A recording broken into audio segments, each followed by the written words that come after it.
Hi guys, James at Rampant Lion Reviews again for you today with another beer review. For this one, we are going to cross the Øresund once again, and we're going to go back to Copenhagen in Denmark and revisit a brewery that has now featured on the channel a good number of times before. I've had some really nice beers from these guys over the last little while, and I think it's only over the last kind of 18 months, 2 years or so that I've been able to get a hold of beers from this brewery regularly, but I did discover these guys quite a while back in about 2015 or 2016, if memory serves me correctly.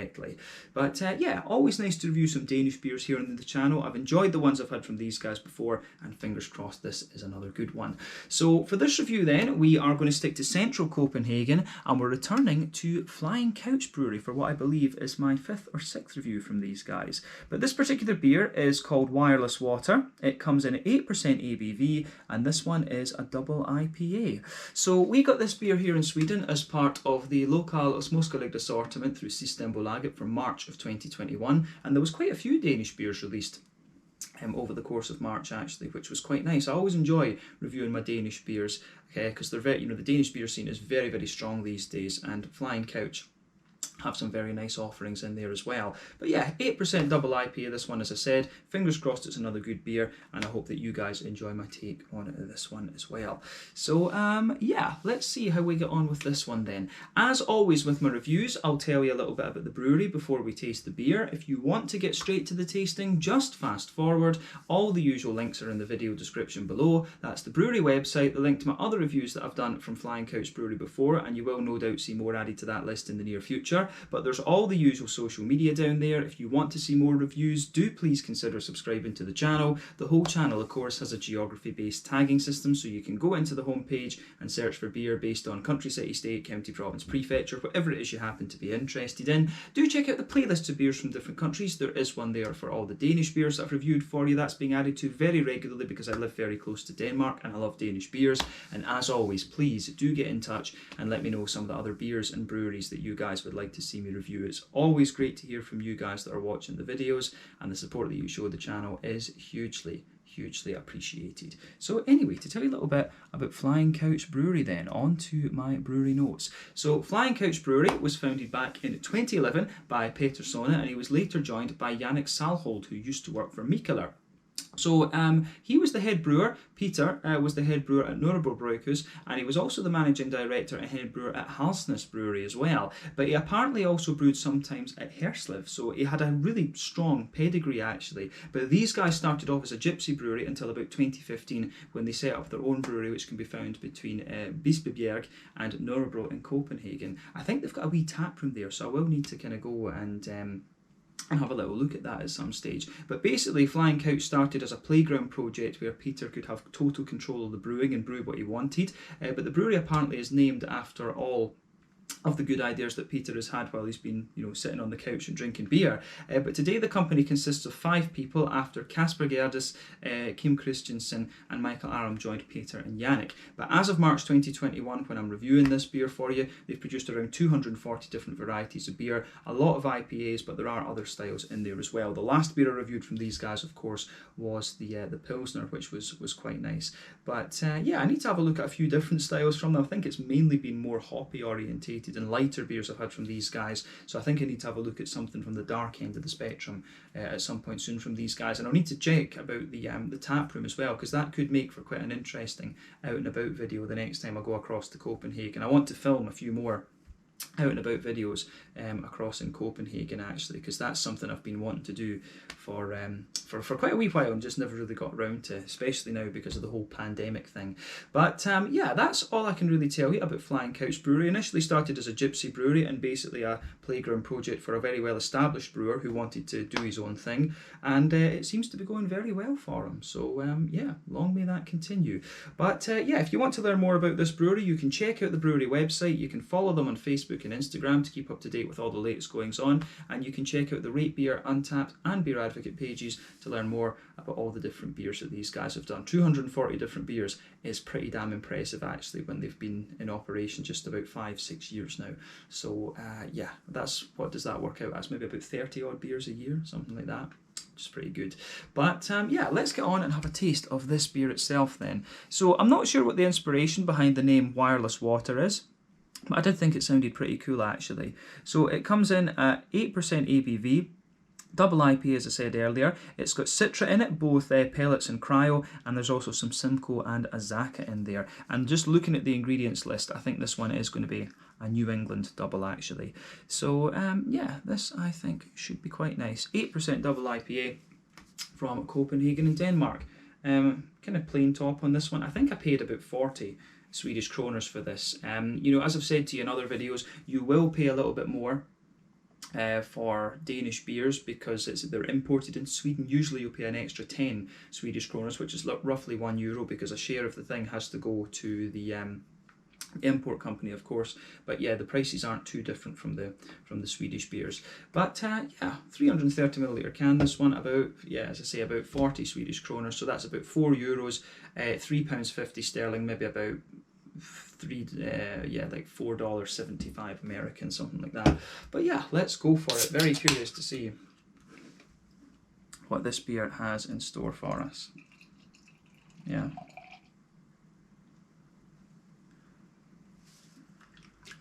Yeah, there we go. This one, I think it does look very nice actually. I can smell some of the nice surface tension. Oh, spilled a wee bit. But there we go. But yeah, check that my OCD is happy. There we go. So yeah, as you can see, and as you would expect, especially from a New England IPA, this one is poured, what we say, this is poured a lovely, very rich, kind of ambery, hazy colour. Before the head fades away, you can see that it's just under one finger. I would say that it's a cream coloured head rather than a perfect white head, absolutely. And that is, you can see it is just dropping in height a little bit, but definitely a nice kind of thick creamy head coming off the beer. But yeah, one or two big bubbles sticking towards the side of the glass, a few little ones going up towards the bottom of the head there. But I mean, overall, it does look pretty damn nice.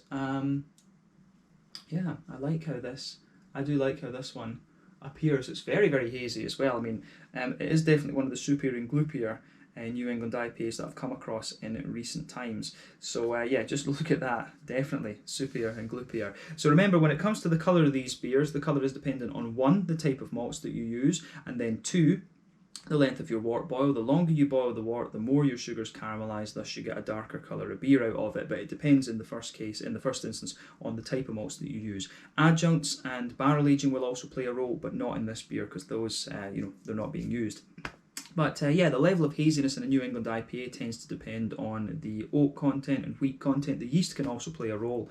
But yeah, I do kind of like how this one, goes about its business. Nice and soupy and gloopy, and definitely a kind of rich amber leaning New England IPA, quite like a mixed tropical fruit juice, I would say. So yeah, it looks very good, but nothing particularly surprising about this beer in terms of its appearance when you consider what style it is. But yeah, I think it certainly looks the part. But let's have a closer look at the aroma then and just see how we get on with this one. I'm really looking forward to this actually. I can smell that it's going to be pretty damn good. So that does smell very nice, definitely. Yeah, so straight away with this beer, I'm going to say the first thing that strikes me about it is it's got a lovely juicy fruitiness, of course, but it smells like it's a really thick, creamy malt base. As I've told you in previous reviews, I think that when it comes to New England IPAs, there's a few different directions you can take these beers. They can be sort of yeasty and farmhousey, they can be sort of rye leaning and a bit grainy, wheaty and bitey, oaty and creamy. They can be a little bit more kind of bready and barley malt leaning, and they can also be quite brown sugary. And quite often, a given beer will display a few of those characteristics. But this one really comes across as a big oaty, creamy New England IPA. And I've not had one, if memory serves me correctly, I've not had one of the more oaty leaning IPAs like this. Just a really big thick beast of a New England IPA. I've not had one like this in a fair wee while, come to think of it.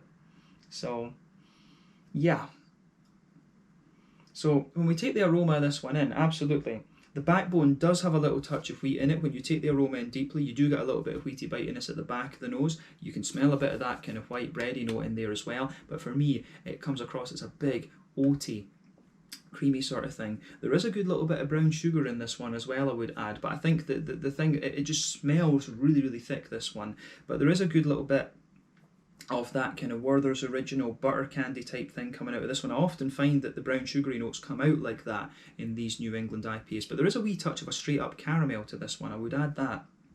I would say that about this beer. There is just a little touch of a straight up caramel to this beer for sure. But yeah. So yeah, definitely a wee bit of a kind of straight up boozy caramel. The caramelly notes will be coming from the alcohol. You can smell a little bit of the booziness in this beer. I would add that. But yeah, some nice Werther's Original sort of butter candy type notes in there as well. Nice bit of white bread underneath. You can smell a good bit of that oaty sort of creaminess out of the beer. And then you've got just that little bit of wheaty bitiness towards the back of the nose too. So I mean, it goes together very, very nicely, this one, in terms of the malty side of the beer. So I do like that about it. I certainly do like that about it. But yeah, in terms of the hoppy side of things, this beer's got a nice big green component to it. I don't think we need to say much more about the malty side of this beer in terms of aroma. But yeah, you do get a little touch of earthiness out of this one, but the green component for me is, you know, overwhelmingly floral. It's got a lovely big kind of floral character to it, this beer. I mean, no doubt about that. But yeah, yeah, big, massive. If you take the aroma in like quite deeply, you'll get a lot of big floral aromatic notes out of it, and there's a wee touch of, I say, how would you say, a little bit of a, you know, you start to get more of the wheaty bitiness in there as well. So this beer does have a good little bit of zip and a good little bit of bite to it. But on the grassy side of things, it's got a, you know, it's got a fair wee bit of kind of smoothness to it, but you get a little bit of a citrusy edge in there as well, which I do like. But I mean, when it's Citra, Simcoe and Azacca, you know, these are quite interesting hops. But yeah, the green component of this one for me is overwhelmingly floral and quite big and sort of aromatic in a sense.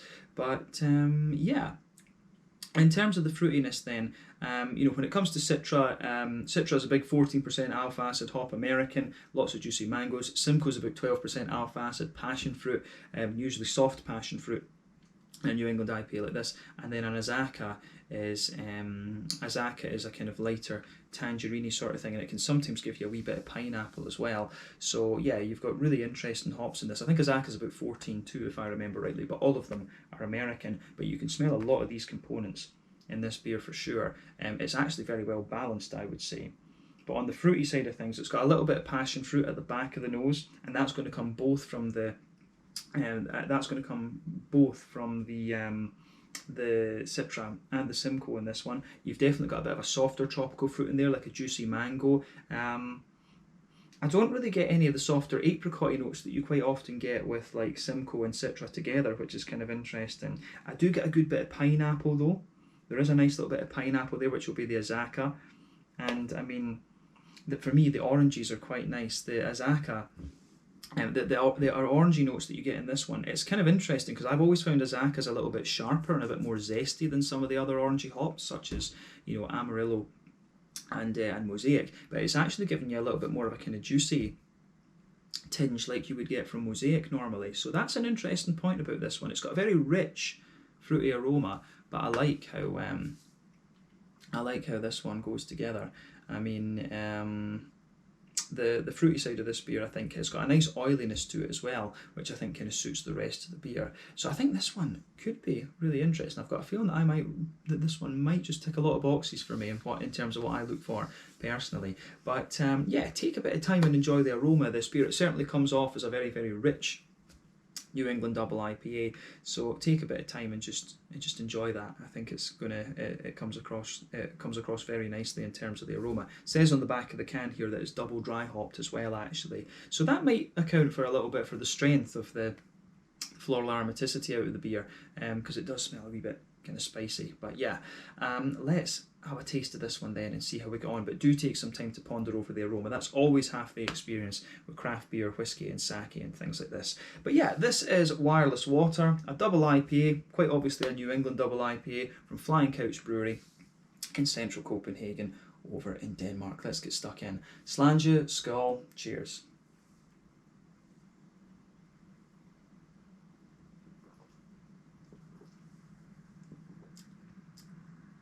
Yeah, that is a big creamy IPA. That has a ridiculously smooth mouthfeel to it.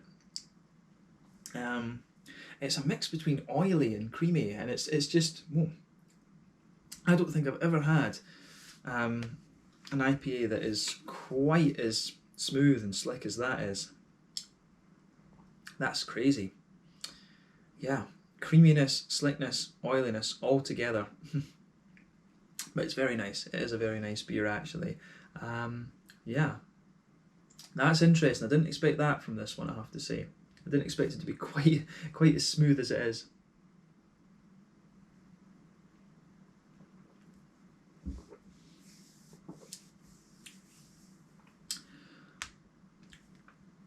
So yeah, where do we begin with this one?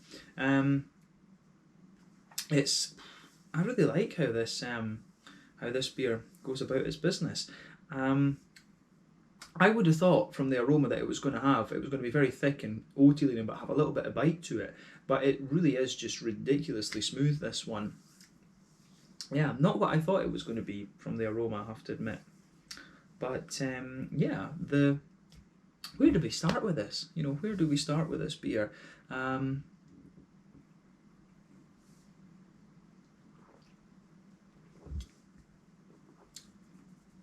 So, straight away with this beer then, what I'm going to say about it is it's an oaty and kind of yeasty leaning New England IPA, absolutely.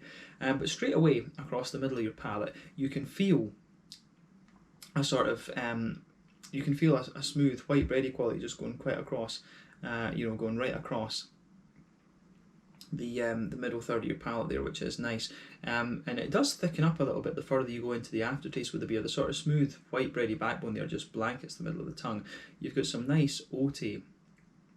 You've got some nice oaty notes mixing in with that as well. It's got a nice kind of dry, powdery sort of element to it. You do get a nice kind of thick oaty creaminess out of this beer for sure, and then the yeast is also contributing to this as well. In the very, as I say, middle third of your palate, smooth white bready notes, oaty creaminess sitting on top of that. Then you've got a bit of that Werther's Original flavour. The brown sugary notes that I was thinking this beer would have quite a lot of, they're not overly prominent, come to think of it. They're not overly, they're just not overly pungent in terms of how this beer goes about its business. So that's another really interesting point about this beer for sure, actually. Yeah.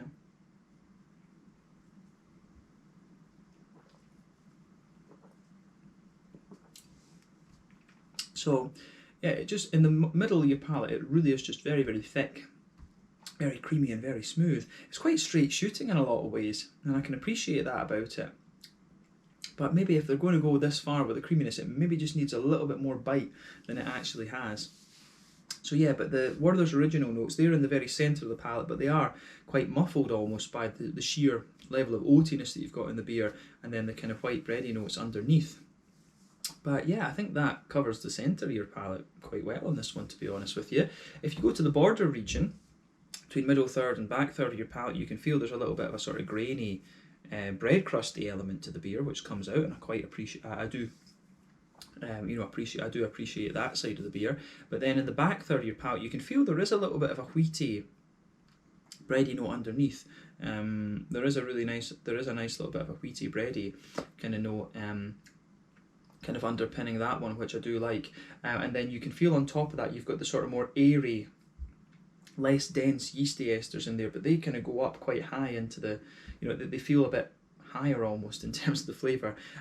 So it's got a nice kind of light airiness on the back third of the palate actually, and you can feel that the sort of height, the top of the flavour, as you move further forward on the beer, at the back of the beer it starts off like this, but as you move further forward you can feel it gradually just condenses down a little bit, and as you reach the border region there, you can feel it just sort of condenses a little bit, and then you get this really quite thick layer. You get this really kind of densified layer of the bready malts, the oatiness, and then the breadiness, the oatiness, and the kind of and the sort of Werther's Original kind of brown sugary butter candy sort of things out of the beer. So it really is quite a straight shooting beer in terms of its malt base. I'm just really surprised at how thick and how smooth it is actually. But yeah, I would say personally I think this beer could go for having a little bit more sort of bite to it, if that makes sense. It could have to do with just a little bit more wheat to give it a bit of bitiness and maybe a little bit more bitterness, actually. But we'll come on to the hoppy side of the beer now.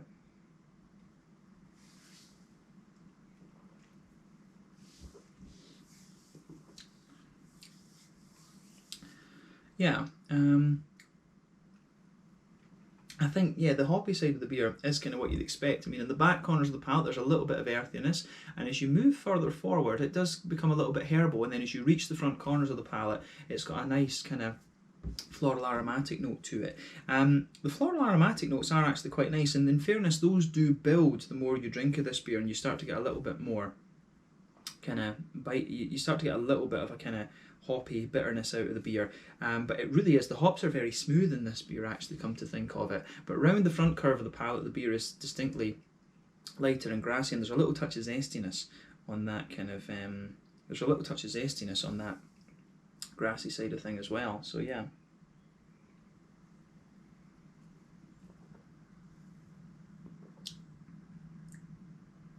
So yeah, there is a nice kind of little bit of zestiness on that